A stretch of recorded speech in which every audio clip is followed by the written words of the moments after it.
৯২ ভাগ মুসলমানের দেশে কোন একজন হিজাব পরিহিতা মহিলাকে আপনি বলবেন আপনি কে, আপনাকে চিনি না, আর হিজাবকে নিয়ে ব্যঙ্গ করবেন, হিজাবকে নিয়ে কটূক্তি করবেন, বাংলার জমিনে থাকার মতো অধিকার আপনার নাই। কথা বলেন ঠিক কি?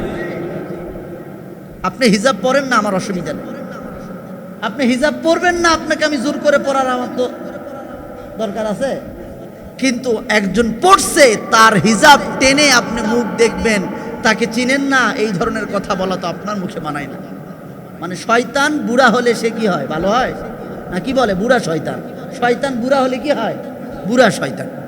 আল্লাহ হেফাজত করুন, সকলে বলি আমিন। এক নদীতে কি পরিমাণ মাছ আছে, আপনারা যারা মাছ ধরেন তারা বেশি ভালো জানেন। আপনাদের ছোট ছোট নদীতে ছোট ছোট মাছ থাকে, বড় বড় নদীতে বড় বড় মাছ থাকে। সাগর, মহাসাগর, মহাসমুদ্রগুলোতে lakh lakh, million million, trillion trillion আল্লাহ পাক সৃষ্টি জীব রেখেছেন। সমস্ত মাখলুকাতগুলো আল্লাহ তাআলার শুকর আদায় করে, আল্লাহ তাআলার তাসবিহ বর্ণনা করে। আল্লাহ পাক রব্বুল আলামিন বলছেন, সাব্বাহা লিল্লাহি মা ফিস সামাওয়াতি ওয়া মা ফিল আরদ ওয়া হুয়াল আজিজুল হাকীম।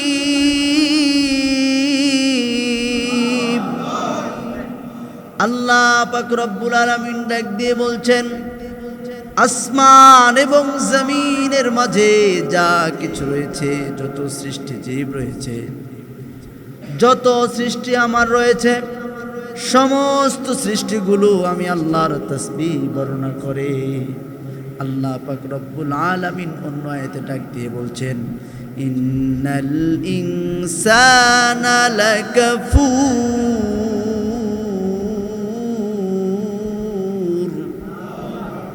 আল্লাহ পাক ডাক দিয়ে বলছেন, ইন্নাল ইনসানা লাকাফুর। মানুষ বড়ই অকৃতজ্ঞ, মানুষ বড়ই অকৃতজ্ঞ। বুঝে গেল সমস্ত মাখলুকাতগুলো আল্লাহ পাক রব্বুল আলামিনের তাসবিহ বর্ণনা করে, আল্লাহর নিয়ামতের শুকরিয়া আদায় করে। কেবলমাত্র ইন্নাল ইনসান, মানুষরা আল্লাহর শুকরিয়া করতে চায় না। তারা কেবল আল্লাহ তাআলার নাফরমানি আর নাশুকরির মধ্যে রয়েছে। কথা বলেন ঠিক কিনা? আমরা মানুষ বড়ই অকৃতজ্ঞ, এটা আমার কথা না, আল্লাহ বলছেন। আপনি দেখেন, আপনি আপনার সন্তানকে অনেক পরিশ্রম করে বড় করেছেন। আপনার সন্তানের এমন কোনো চাহিদা ছিল না যেটা আপনি পূরণ করেন নাই। আপনার সন্তানের এমন চাহিদা ছিল না যেটা আপনি পূরণ করেন নাই। দেখেন, বড় হওয়ার পরে আপনাকে আর চিনে না। আপনার স্ত্রীর সারা জীবন আপনি তার প্রয়োজনগুলো পূরণ করে দিয়ে এসছেন, তার ভালো লাগাগুলো আপনি পজিটিভলি নিয়ে তার ভালো লাগাগুলো আপনি পূরণ করে দিয়েছেন। কিন্তু আপনার ওই স্ত্রী দিন শেষে আপনাকে বলে, তুমি আমার জন্য কি করছো? কথা কোন ঠিক কিনা? ডাইরেক্ট বলবে, তুমি আমার জন্য কি করছো? তোমার বাড়িতে এসে আমি কিচ্ছু পাই না। ঠিক কিনা? স্ত্রীদের একটা স্বভাব কি, তোমার সাথে বিয়ে হয়ে আমি বড় বিপদে পড়ছি। মানে আপনার সাথে বিয়ে যদি না হতো তাহলে প্রধানমন্ত্রীর ছেলের সাথে বিয়ে হতো, মানে এরকম একটা ভাব। ঠিক কিনা? মানে আপনি সব দিছেন, দিন শেষে বলবে কিছুই পাইনি, তোমার কাছে আসে আমি কিছুই পাইনি। ঠিক কিনা? এটা তাদের দোষ না, এটা স্বভাব। আপনি আপনার প্রিয় মানুষগুলোকে, প্রিয়জনদের সমস্ত আবদারগুলো আপনি পূরণ করেছেন, কিন্তু দিন শেষে কি আপনাকে বলবে, আপনি তো আমাদের জন্য কিছুই করেন নাই। ঠিক কিনা? এই জন্য আল্লাহ পাক রব্বুল আলামিন বলছেন, ইন্নাল ইনসানা লাকাফুর। মানুষ বড়ই অকৃতজ্ঞ। অথচ আল্লাহ পাক রব্বুল আলামিন বারবার ডেকে ডেকে বলছেন, লা ইন শাকারতুম লাযীদান্নাকুম ওয়া লা ইন কাফারতুম ইন্না আযাবি লাশাদীদ। আল্লাহ পাক রব্বুল আলামিন ডাক দিয়ে বলছেন, গোলাম, আমি তোমাদেরকে অসংখ্য নিয়ামত দিয়েছি, ডানে তাকালে নিয়ামত, বামে তাকালে নিয়ামত, পিছনে তাকালে নিয়ামত, সামনে তাকালে নিয়ামত, উপরে তাকাইবা নিয়ামত, মাটির দিকে তাকাইবা সেদিকে নিয়ামত। তোমার জীবনের শুরু থেকে মিনাল বিদায়াতি ইলান নিহায়া, শুরু থেকে শেষ পর্যন্ত আমি আল্লাহর রহমত নিয়ামত দ্বারা তুমি পরিপূর্ণ হয়ে আছো। তুমি যদি আমার সেই নিয়ামতগুলোর শুকরিয়া আদায় করো, আমার নিয়ামতগুলোর প্রতি যদি তুমি কৃতজ্ঞতা আদায় করো, আমি আল্লাহর নিয়ামতের যদি শুকুর বেশি বেশি আদায় করো, আমি আল্লাহ তোমাকে ডাক দিয়ে বলছি, গোলাম লাযিদান্নাকুম, অবশ্যই অবশ্যই আমি আল্লাহ ওই নিয়ামতগুলো যা তোমাদেরকে দিয়েছি ওই নিয়ামতগুলোকে আমি আরো বাড়াই দিব। বলুন সুবহানাল্লাহ। আর শুনে রাখো, ওয়ালা ইন কাফারতুম, যদি আমার নিয়ামতের না শুকরিয়া আদায় করো, যদি তুমি অকৃতজ্ঞ হয়ে যাও, তাহলে মনে রেখো ইন্না আযাবি লাশাদীদ, আমার আযাব কিন্তু বড় কঠিন। আমার আযাব সহ্য করার মতো ক্ষমতা তুমি গোলামের নাই। ঠিক কিনা? আছে? আল্লাহর আযাব সহ্য করার মতো ক্ষমতা আছে আমাদের? হ্যাঁ। পাশের বাড়ি বা পাশের জমিতে যদি একটা আকাশ থেকে যদি একটা ডাক পড়ে, তাহলেই তো আমরা সহ্য করতে পারি না। আযাব তো সব থাকবে, কথা কোন ঠিক কিনা? আপনি হাঁটতেছেন, পিছন দিকে যদি একটা দেওয়ার ডাক পড়ে, আপনি থাকতে পারবেন? হ্যাঁ, এমনি আপনি স্ট্রোক করে ফেলবেন। কলিজার টুকরা ভাইয়ের আমার, এই জন্য কিয়ামতের জন্য আমাদেরকে প্রস্তুত হতে হবে। খুব তাড়াতাড়ি কিয়ামত সংগঠিত হয়ে যাবে, কারণ কিয়ামতের যত আলামত আমাদের সামনে পরিষ্কার হয়ে যাচ্ছে। আল্লাহ পাক রব্বুল আলামিন নবীজির মাধ্যমে যত প্রকার যত কিয়ামতের আলামতগুলো বলেছেন, অল্প কয়েকটি ছাড়া বাকি সবগুলো দুনিয়ার জমিনে সংগঠিত হয়ে গিয়েছে। এখন বড় বড় আলামতে কুবরা, বড় বড় কিছু আলামত বাকি আছে। কলিজার টুকরা ভাইয়েরা আমার, এই জন্য আপনাকে আমাকে সামনের দিন আখিরাতের জন্য প্রস্তুতি নিতে হবে। আদ-দুনিয়া ফানিয়া ওয়াল আখিরাতু বাকিয়া, দুনিয়া ক্ষণস্থায়ী, আখিরাত আমাদের জন্য চিরস্থায়ী। যে কোনো সময় আমি আপনি চলে যেতে পারি, যে কোনো সময় আপনার আমার জন্য মরণের ডাক চলে আসতে পারে। যে কোনো সময় আজরাইল এসে বলবে, ও গোলাম, তোমার আর সময় নাই, তুমি চলো, তোমাকে যেতে হবে। আল্লাহর নবী বিশ্ব নবী বলেন, মৃত্যুর যন্ত্রণা এত কঠিন, এত কঠিন, যদি একটা মানুষের কলিজার ভিতরে কয়েক শত বর্ষির কল যদি লাগাই দিয়ে টানা হয়, কেমনটা লাগতে পারে মুসলমান? কত কষ্ট হতে পারে আপনার কলিজায়, জীবন্ত মানুষের কলিজায় যদি কয়েক শত যদি বর্ষির কল লাগাই দিয়ে যদি টানা হয়, কেমন লাগবে?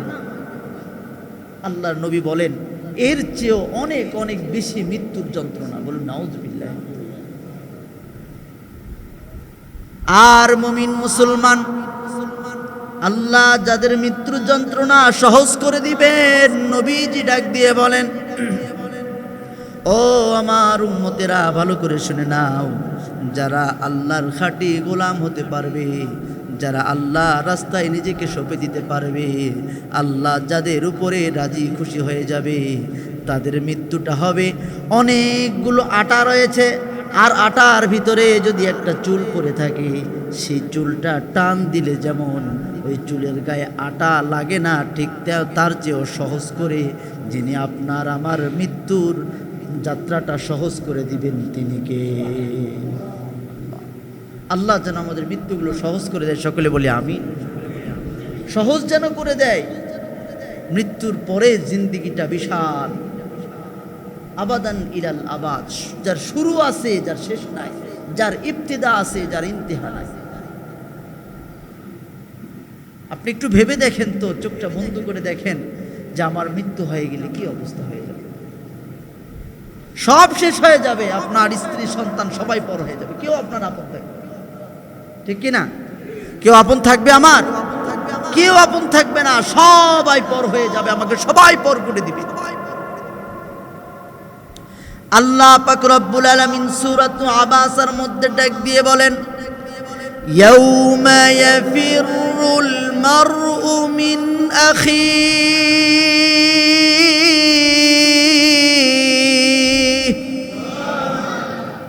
কিয়ামতের ময়দানে মানুষ এক প্রান্ত থেকে আরেক প্রান্তে ছুটোছুটি করবে, এক জায়গা থেকে আরেক জায়গায় চলে যাবে। কেউ ছুটে ছুটে চলে যাবে বাবার কাছে, কেউ ছুটে ছুটে চলে যাবে সন্তানের কাছে, কেউ ছুটে ছুটে চলে যাবে প্রিয় মানুষ আত্মীয় স্বজনের কাছে। কিন্তু আল্লাহ পাক রব্বুল আলামিন ডাক দিয়ে বলছে, গোলাম ইয়াউমা ইয়াফিরুল মারউ মিন আখি, সেদিন ভাই ভাইয়ের দিকে পলায়ন করবে, মা তার সন্তানকে দেখে পলায়ন করবে, বাবা তার সন্তানকে দেখে পলায়ন করবে। শুধুমাত্র কেবলমাত্র সেদিন আপনাকে আপনার সাথী হয়ে থাকবে আপনি যেই ফাটা চিরা আমলগুলো করেছেন সেই আমলগুলোই। বলুন সুবহানাল্লাহ। কারো কারো বাম হাতে আমল নামা দেওয়া হবে, কারো কারো ডান হাতে আমল নামা চলে আসবে। ডান হাতে যাদের আমল নামা চলে আসবে তাদেরকে তো আল্লাহ জান্নাতের ফয়সালা করে দিবেন, আর যাদের বাম হাতে আমল নামা চলে আসবে সে আমল নামার হিসাব দেওয়ার জন্যে কাআলফি সানাতিম মিম্মা তাউদ্দুন,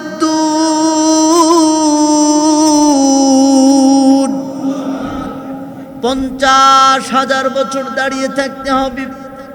সাহাবায়ে কেরাম বড় পেরেশান হয়ে নবীজিকে ডাক দিয়ে বললেন, ইয়া রাসূলুল্লাহ, ইয়া হাবিবাল্লাহ, আমরা যদি 50,000 বছর দাঁড়িয়ে থাকতে হয় আমাদের তো বড় কষ্ট হয়ে যাবে, বড় কষ্ট হয়ে যাবে। আল্লাহর নবী বিশ্ব নবী বললেন, 50,000 বছর দুনিয়ার এই 24 ঘন্টার সময় না, কাশিয়াতিন আও দুহাহা, ওই আখিরাতের একটা দিনের একটা সকালের মধ্যে আমাদের 50-60 বছরের জিন্দেগি একটা সকালের মধ্যে শেষ হয়ে যাবে। বলুন সুবহানাল্লাহ। 50-60 বছরের জিন্দেগি যদি আখিরাতের দিনের একটা সকাল অথবা একটা বিকাল হয় তাহলে একটা দিন কত বড় হবে। সেই রকম দিনে 50,000 বছর আপনাকে আমাকে হিসাব দেওয়ার জন্য দাঁড়ায় থাকা লাগবে। সাহাবায়ে কেরাম বললেন, ইয়া রাসূলুল্লাহ, ইয়া হাবিবাল্লাহ, এত সময় আপনার উম্মতেরা কেমনে দাঁড়ায় থাকবে, বড় কষ্টের সময় কেমনে পার করবে। আল্লাহর নবী বিশ্ব নবী বললেন, যারা আমার উম্মত হিসাবে উঠবে, যারা আমি নবীর উম্মত হিসাবে উঠবে, যারা আল্লাহ তাআলার বিধান এবং আমি নবীর সুন্নাহ অনুযায়ী যারা জীবনযাপন করবে, তাদের এই 50,000 বছর 2 রাকাত নামাজ অথবা 4 রাকাত নামাজ পড়তে যেই সময় লাগে এই সময়ের মধ্যে পার করে যিনি দিবেন তিনি কে? বলুন না আল্লাহু আকবার। আবারও বলেন আল্লাহু আকবার। শুধুমাত্র নবীজির উম্মত হওয়ার কারণে আল্লাহ তাআলা এই এত লম্বা সময় 2 রাকাত আর 4 রাকাত নামাজের ভিতরে পড়তে কতক্ষণ সময় লাগে? সর্বোচ্চ 10 মিনিট। এত বড় নামাজই তো আমরা না, খালি ওঠা আর বসা, আমাদের তো ডিজিটাল নামাজ, ঠিক না ভাই? ঠিক। খালি ইমাম সাহেবের পিছনে কোনো রকম দাঁড়িয়ে থাকি, তাও একটু লম্বা বেশি হলে মানে যে বিশাল সমস্যা। অথচ আর্জেন্টিনা ব্রাজিলের খেলা চলতেছে, দাঁড়িয়ে থাকে পুরা 90 মিনিট দাঁড়ায় থেকে দেখছে, কোনো সমস্যা নেই, ঠিক না ভাই? ঠিক। পুরা 90 মিনিট খেলা প্রজেক্টরে দাঁড়ায় থেকে দেখছে, কোনো সমস্যা নাই। কিন্তু নামাজে দাঁড়াইলে মুসল্লির ছটফটান ধরপড়ান শুরু হয়ে যায়।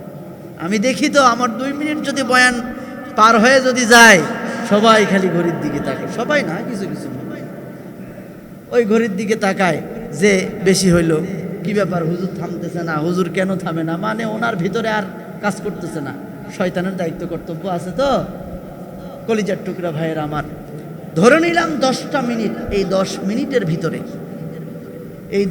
মিনিটের ভিতরে আল্লাহ রব্বুল আলামিন এই পুরা এই শত শত বছরকে আল্লাহ পার করে দিবেন। বলুন সুবহানাল্লাহ। শুধুমাত্র নবীজির সুন্নাহ মানার কারণে, শুধুমাত্র নবীজির আনিত দিন, ইন্নাদ-দীনা ইনদাল্লাহিল ইসলাম, আল্লাহর দেওয়া ইসলাম দিনকে মানার কারণে আল্লাহ পাক রব্বুল আলামিন বলছেন, ও গোলামেরা, আল ইয়াউমা আকমালতু লাকুম দীনাকুম ওয়া আতমামতু আলাইকুম নি'মাতি ওয়া রাদিতু লাকুমুল ইসলাম দীনা। আল্লাহ পাক রব্বুল আলামিন ডাক দিয়ে বলছেন, আমি তোমাদের উপরে আমার সমস্ত নিয়ামতকে পরিপূর্ণ করে দিয়েছি। ইসলামকে আমি এতটা পরিপূর্ণ করে দিয়েছি যার ভিতরে কোনো ধরনের বাহির থেকে সংযোজন করার মতো কোনো স্পেস নাই। বলুন সুবহানাল্লাহ। ইসলাম একটা পরিপূর্ণ একটা ধর্ম, এর ভিতরে জীবন ব্যবস্থা, এর ভিতরে বাহিরের কোনো কিছু সংযোজন বিয়োজনের দরকার নাই। বড় আফসোস লাগছে, সেদিন এক বুড়া শয়তান সে পার্লামেন্টে দাঁড়ায়, আমার কথা হলো আপনি যেই দল করতে পারেন আমার অসুবিধা আছে, আপনি করবেন, আমার কি সমস্যা, আপনি করেন, কিন্তু ৯২% মুসলমানের দেশে কোনো হিজাব পরিহিত নারীর মুখ দেখার মতো দেখতে চাওয়া আপনার সাথে মানায় না। কথা বলেন ঠিক না ভাই? ঠিক। ৯২% মুসলমানের দেশে কোন একজন হিজাব পরিহিতা মহিলাকে আপনি বলবেন আপনি কে, আপনাকে চিনি না, আর হিজাবকে নিয়ে ব্যঙ্গ করবেন, হিজাবকে নিয়ে কটূক্তি করবেন, বাংলার জমিনে থাকার মতো অধিকার আপনার নাই। কথা বলেন ঠিক কি? আপনি হিজাব পরেন না, আমার অসুবিধা নেই, আপনি হিজাব পরবেন না, আপনাকে আমি জোর করে পড়ার আমার তো দরকার আছে, কিন্তু একজন পড়ছে তার হিজাব টেনে আপনি মুখ দেখবেন, তাকে চিনেন না, এই ধরনের কথা বলা তো আপনার মুখে মানায় না। মানে শয়তান বুড়া হলে সে কি হয়? ভালো হয় না? কি বলে? বুড়া শয়তান। শয়তান বুড়া হলে কি হয়? বুড়া শয়তান। আল্লাহ হেফাজত করুন, সকলে বলি আমিন। কলিজার টুকরা ভাইয়ের আমার, আমরা তো মুসলমান কিন্তু জাল মুসলমান, আমরা ইমানদার কিন্তু জাল ইমানদার। কথা বলেন ঠিক কি? আপনি গতকাল রাত্রের ঘটনা, সারা বাংলাদেশে পতাকা উঠছে কি উঠছে না? হ্যাঁ, যে আর্জেন্টিনা, ব্রাজিল, অধিকাংশ এখানে ইহুদি খ্রিস্টানদের রাষ্ট্রগুলো, যে রাষ্ট্রগুলো সরাসরি মুসলমানদের সাথে যারা জিহাদ করছে, মুসলমানদের বিরুদ্ধে যারা বন্দুক উঠাচ্ছে, মুসলমানদের বিরুদ্ধে যারা কাজ করছে, মুসলমানদেরকে সারা পৃথিবী থেকে নিশ্চিহ্ন করার জন্য যারা উঠে পড়ে লেগেছে, সেই কাফেরদের, কাট্টা কাফেরদের, অন্ধ কাফেরদের পতাকা আমার বাড়ির উপরে উড়ানো হচ্ছে। রাষ্ট্রীয়ভাবে কোনো বাধা নিষেধ নেই। আছে? আছে? দুঃখজনক হলেও সত্য, ৯২% মুসলমানের দেশে গতকাল ঢাকার কোন একটা রোডের উপরে কালেমা, শুধু কালেমার পতাকা উড়ানো হয়েছে। সেই পতাকা রাতের মধ্যে নামাই দেওয়া হয়েছে। প্রশাসন বলতেছে আমরা জানি না। বোঝেন নাই? আর্জেন্টিনা, ব্রাজিল সহ অন্যান্য রাষ্ট্রের পতাকা উড়ালে কোনো সমস্যা নাই, কিন্তু ৯২% মুসলমানের দেশে আমার ইমানের জাতীয় কালেমা, আন্তর্জাতিক পতাকা, আমার হৃদয়ের পতাকা, কালেমার পতাকা উড়ালেই সমস্যা। কথা বলেন ঠিক কিনা? বুঝতে হবে ভেজাল আছে না নাই? আছে না নাই? এই জন্য আমরা মিশামিশি আমরা নিজেদেরকে আল্লাহর নবীর উম্মত হিসাবে আমরা দাবি করতেছি। আমরা যদিও দাবি করি, কিন্তু আমরা ইমানদার, কিন্তু জাল ইমানদার। কথা বলেন ঠিক কিনা? আমাদের ইমানের মধ্যে ফরমালিন আছে, আমাদের ইমানের মধ্যে ভেজাল আছে, আমাদের ইমানের মধ্যে আজকে বিভিন্ন ধরনের বিষ স্প্রে করে দেওয়া হয়েছে, যার কারণে আমার ইমান জায়গা মতো কাজে লাগে না। কথা বলেন ঠিক কিনা? বড় আফসোসের বিষয়, আমাদের গাইবান্ধা, উত্তরবঙ্গর গাইবান্ধা দিয়ে তো উত্তরবঙ্গে প্রবেশদ্বার, সেই জায়গায় প্রকাশ্যে, রাস্তার একেবারে প্রকাশ্যে সেখানে বিশাল বড় এক মূর্তি দেওয়া হচ্ছে। আপনারা দেখেছেন সোশ্যাল মিডিয়াতে। কেন দেওয়া হয়েছে? ৯২% মুসলমানের দেশে প্রকাশ্যে একটা দেবতার মূর্তি থাকবে, এটা তো মেনে নেওয়া যায় না। আপনি আপনার ধর্ম পালন করেন, আমার অসুবিধা নাই, কিন্তু আমার ঘাড়ের উপরে এসে আপনি ধর্ম পালন করবেন, আর যেটা প্রকাশ্য শিরক, যেটা প্রকাশ্য শিরক, সেই শিরককে আপনি স্থাপন করবেন, সেটা তো ৯২% মুসলমানের দেশে তো হতে পারে না। আমি দেখেছি, আমি তো গত জুমায়ও বলেছি, যেই রাষ্ট্রপতি আমার আল্লাহর বিরুদ্ধে কথা বলে সেই রাষ্ট্রপতিকে আমার সময় দেওয়ার মতো আমার টাইম নাই। যে প্রধানমন্ত্রী আমার আল্লাহর আইনের বিরুদ্ধে কথা বলে সেই প্রধানমন্ত্রীকে আমার গোনার সময় নাই। যেই প্রশাসন আমার আল্লাহর, আমার নবী, আমার রাসূলকে নিয়ে কটূক্তির পক্ষে কথা বলে সেই প্রশাসনের সাথেও আমার কোনো সম্পর্ক নাই। আমি একটা কথাই বলতে চাই যে বাংলার জমিনে আমরা দেখে এসেছি, আজকে না, স্বাধীনতার পর থেকে আমরা দেখে এসেছি সব কিছু নিয়ে আলোচনা, পর্যালোচনা হয়, সব কিছুর আইন পাশ হয়, কিন্তু আমার আল্লাহকে নিয়ে কটূক্তি করলে, আমার নবীকে নিয়ে ব্যঙ্গাত্মক করলে, আমার ইমান ইসলামকে নিয়ে ব্যঙ্গাত্মক করলে তার যে শাস্তি হবে, সাজা হবে, মৃত্যুদণ্ড হবে, এরকম কোন আইন পাশ করতে আমরা দেখি না। কথা বলেন ঠিক কিনা? এ নিয়ে রাষ্ট্রপক্ষের কোনো মাথা ব্যথা কখনো হয়নি, আশা করি সামনে হবে কিনা আল্লাহ ভালো জানে। কলিজার টুকরা ভাইয়েরা আমার, এই জন্য আপনাদেরকে আমি বলবো যে গোটা দুনিয়ার মানুষ যদি আল্লাহ রসুলের সুন্নত থেকে বেরিয়ে যায়, আপনারা যাবেন? গোটা দুনিয়ার মানুষ যদি আল্লাহর সুন্নতের বিরুদ্ধে কথা বললে আমি কি বলবো? আমার ঈমান আমাকে বাঁচাতে হবে, আমার ঈমান আমাকে বাঁচাতে হবে, আমার ঈমান আমাকে বাঁচাতে হবে। আমার কবরে আমি একাই যাব। এই জন্য দুনিয়ার মানুষ কে কি করলো জানি না, আমাকে আগে বাঁচতে হবে। কথা বলেন ঠিক কিনা? আল্লাহ বলছেন কু আনফুসাকুম ওয়া আহলিকুম নার, আগে তোমাকে আগুন থেকে বাঁচতে হবে, তোমার নিজেকে আগে বাঁচাইতে হবে, তারপরে তোমার ফ্যামিলি, পরিবার, আত্মীয় স্বজন, সারা বিশ্বব্যাপী। কলিজার টুকরা ভাইয়েরা আমার, এই জন্য এখন মহা ভাইরাসের মধ্যে আমরা আক্রান্ত, বোঝেন নাই? আমরা মহা ভাইরাসের মধ্যে আক্রান্ত। সমস্ত ভাইরাস থেকে আল্লাহ তাআলা আমাদেরকে হেফাজত করুন, সকলে বলি আমিন। কলিজার টুকরা ভাইয়েরা আমার, সামনের দিন একটা বাংলায় প্রবাদ আছে, আসে দিন, যায় দিন ভালো, আসে দিন খারাপ। আমরা পড়ে গেছি সেই জায়গায়। সামনে বর্তমান জেনারেশনের যে অবস্থা, আগামী প্রজন্মের যে কী অবস্থা হবে আল্লাহই ভালো জানে। এই জন্য এখন থেকেই আমার সন্তানগুলো, এই যারা মোটামুটি যুবকরা আছেন, আপনাদেরকে আমি বলবো সমস্ত ভাইরাস থেকে আপনারা বিরত থাকবেন। আপনারা জানেন না আপনার ঈমান কোন দিক দিয়ে বিক্রি হয়ে যাচ্ছে, আপনারা জানেন না আপনার ঈমান কোন দিক দিয়ে হরণ করছে। আমি গত জুমায় বলেছি, আপনার কাছে সবচাইতে দামি জিনিস হচ্ছে আপনার ঈমান। এই ঈমানের চেয়ে দামি জিনিস আপনার কাছে কিছু নাই। আপনার কাছে যদিও দামি, কিন্তু এটা আপনার কাছে মূল্যহীন হয়ে গেছে, ঠিক কি না? এটা আমার আপনার কাছে কি হয়ে গিয়েছে? ঈমানটা দামি কিন্তু মূল্যহীন হয়ে গিয়েছে। কিন্তু এটা কাফের বেঈমানদের কাছে অবশ্যই মূল্যবান, তাদের কাছে অবশ্যই মূল্যবান। কলিজার টুকরা ভাইয়েরা আমার, আপনাদের সকলের প্রতি আমার আকুল আবেদন থাকবে যে কমপক্ষে 5 ওয়াক্ত নামাজ আমরা জামাতের সাথে পড়ব তো ইনশাল্লাহ, পড়ব তো ইনশাল্লাহ। 5 ওয়াক্ত নামাজ আমরা জামাতের সাথে পড়ব এবং হালাল হারাম আমরা বেঁচে চলব। হারাম, এখন হারাম আমাদের ভিতরে এমনভাবে ঢুকেছে যে আমরা হারামকে হালাল বলেই খাচ্ছি, মানে মনেই হয় না যে হারাম খাচ্ছি, আমাদের ভিতরে ঢুকে গেছে। এই জন্য হালাল হারামকে আমাদেরকে বাছ বিচার করে চলতে হবে, কারণ আমাদের মাকসাদ একটা, আখিরাত। কথা বলেন ঠিক কিনা?